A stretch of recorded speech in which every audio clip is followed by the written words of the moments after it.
잠언서 24장 1절에서 10절의 말씀드렸습니다. 너는 악인의 형통함을 부러워하지 말며 그와 함께 있으려고 하지도 말지어다. 그들의 마음은 강고를 품고 그들의 입술은 재앙을 말하느니라. 집은 지혜로 말미암아 건축되고 명철로 말미암아 견고하게 되며 또 방들은 지식으로 말미암아 강조 귀하고 아름다운 보배로 세우게 되느니라. 지혜 있는 자는 강하고 지식 있는 자는 힘을 더하나니 너는 전략으로 싸우라. 승리는 시작이 많은 데 있으니라. 지혜는 너무 높아서 미련한 자가 미치지 못할 것이므로 그는 성문에서 입을 열지 못하느니라. 악행하기를 피하는 자를 일컬어 사악한 자라 하느니라. 미련한 자의 생각은 죄요 거만한 자는 사람에게 미움을 받느니라. 내가 만일 환난 날에 낙담하면 내 힘이 미약함을 보이니라. 그리스도인은 이제 세상에서 부름받은 사람들이라고 이야기합니다. 그죠? 그 모임을 교회라고 하죠. 세상에서 부름받은 사람들의 모임. 그래서 그리스도인들한테는 특별한 생활 양식이 있습니다. 세상과 다르다는 뜻이죠. 성경은 우리에게 새로워져야 될 것을 계속 말씀합니다. 우리 에베소서 4장 22절에 보면 너희는 유혹의 욕심을 따라 썩어져가는 구습을 따른 옛사람을 벗어버리고 오직 너희의 심령이 새롭게 되어 하나님을 따라 의와 진리의 거룩함으로 지으심을 받은 새 사람을 입으라. 이렇게 말씀합니다. 새 사람을 입으라. 고린도후서 5장 17절도요. 그런즉 누구든지 그리스도 안에 있으면 새로운 피조물이라. 이전 것은 지나갔으니 보라 새 것이 되었도다. 새 사람이 되었단 말이죠. 그래서 새 사람이 되었으면 새로운 생활 양식이 필요하죠. 오늘 말씀은요. 그걸 잘 가르쳐줍니다. 우리 1절과 2절 한번 보시면 너는 악인의 형통함을 부러워하지 말며 그와 함께 있으려고 하지도 말지어다. 그들의 마음은 강포를 품고 그들의 입술은 재앙을 말하느니라. 하나님의 백성의 생활 양식은 악인의 형통을 부러워하지 말라고 이야기합니다. 잠언서에 이런 말씀이 굉장히 많이 나오죠. 잠언서 3장 31절에도 포악한 자를 부러워하지 말며 그의 어떤 행위도 따르지 마라. 잠언서 23장 앞에 장 17절에 봐도 내 마음으로 죄인의 형통을 부러워하지 말고 항상 여호와를 경외하라 이렇게 말씀합니다. 그러니까 악인의 형통을 부러워하지 않는 것, 세상을 부러워하지 않는 것, 이게 그리스도인의 특성이라는 말이죠. 우리는 악한 사람들이 보면 가정도 사업도 또 건강에도 형통하게 보이는 것처럼 느껴질 때가 있습니다. 그렇지 않습니까? 잘 사는 사람은 불신자들이에요. 다 대부분. 10대 부자는 거의가 불신자입니다. 포악한 사람들이 경영하는 일이 훨씬 잘 되어가는 것 같습니다. 그런데 하나님 백성은요. 이 고난을 당하고요. 그죠? 어려움이 있고요. 그러면 때로는 낙심하게 되고 하나님을 섬기는 일이 이거 헛된 것 아닌가? 마음이 흔들리게 되고 의심이 들어오게 되고 그렇게 된다는 말이에요. 하박국 선지자도 이것 때문에 하나님 앞에 기도한 일이 있습니다.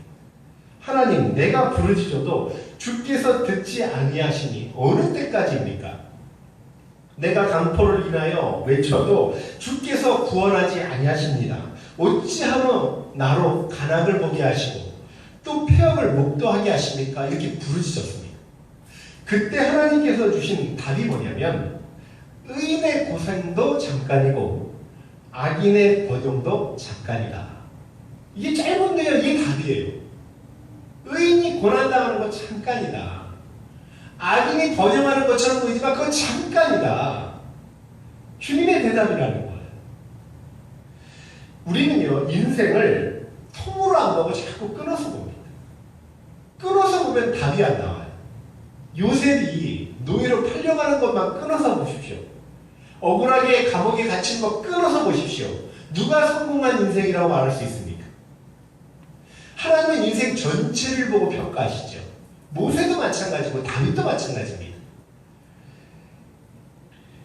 특별히 에스더서에서 보면요.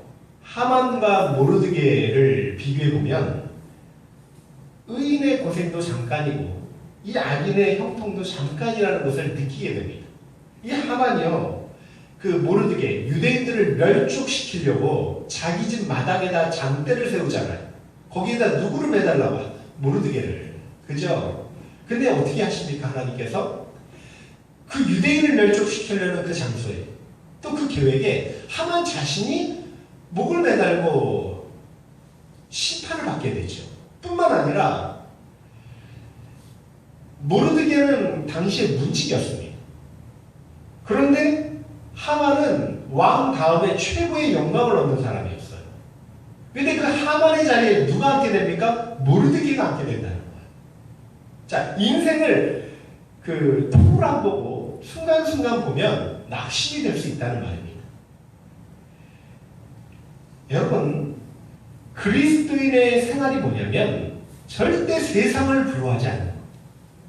아무리 악한 자들이 번영하고 형통하고 잘 사는 것처럼 보일지라도 그건 이 땅에서 주는 최대한의 하나님의 배려라는 거예요. 그렇게 살다가 완전히 미끄러져서 영원한 멸망을 받는다고 한번 생각해 보십시오. 그리고 또 이야기합니다. 5절, 6절 한번 볼게요.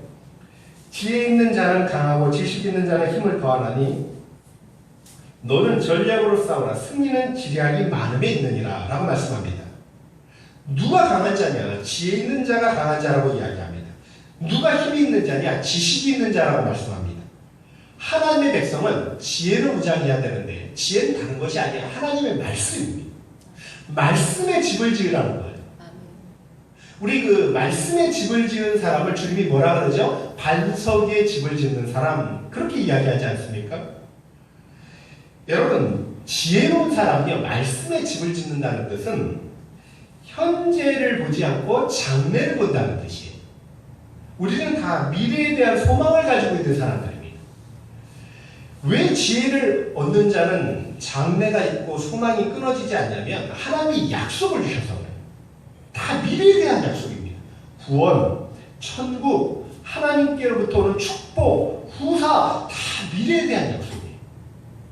여러분, 현재만 보면 절대로 장래를 소망할 수가 없죠. 성경을 읽어보십시오. 미래에 대한 소망으로 가득 넘치지 않습니까? 바울이요, 로마서 8장에서 우리가 소망으로 구원을 얻었으니 보이는 소망이 소망이 아니니 보는 것을 누가 바라려? 만일 우리가 보지 못하는 것을 바라면 참음으로 기다릴지니라. 보지 못하는 것을 진짜로 믿는다면, 소망한다면 기다리라, 참으라, 그렇게 말씀합니다. 그게 그리스도인이라는 거죠. 로마서 8장 17절에도요. 자녀이면 후사, 곧 하나님의 후사요 그리스도와 함께한 후사니 우리가 그와 함께 영광받기 위하여 고난도 함께 받아야 될 것입니다. 생각컨대 현재의 고난은 장차 우리에게 나타날 영광과 좋게 비교할 수 없도다. 이걸 믿으니까 오늘도 고난 가운데 즐거움으로 가는 건 아닙니까? 하나님 주실 상을 바라보네요. 그게 그리스도인이라는 거지. 그리고 한번 마지막으로 10절 한번 보세요. 내가 만일 환난 날에 낙담하면 내 힘이 미약함을 보임이니라. 낙담하지 말라는 거예요. 환난 속에서. 어떤 역경 속에서도 낙담하지 말라. 왜냐하면 지금 당하고 있는 어려움은, 모든 일은 이거는 어떤 결실로 끝나는 것이 아니라 인생의 한 과정에 불과하다는 겁니다. 이게 이제 인생을 통으로 보는 거예요. 그리스도인이 당하는 환난은 환난으로 끝나는 환난이 아니라는 거예요. 소망이 있는 환난이라고 이야기합니다. 어떤 소망이냐면 우리를 항상 하나님은 환난을 통해 영화롭게 해주신다고 약속을 주셨어요. 아멘.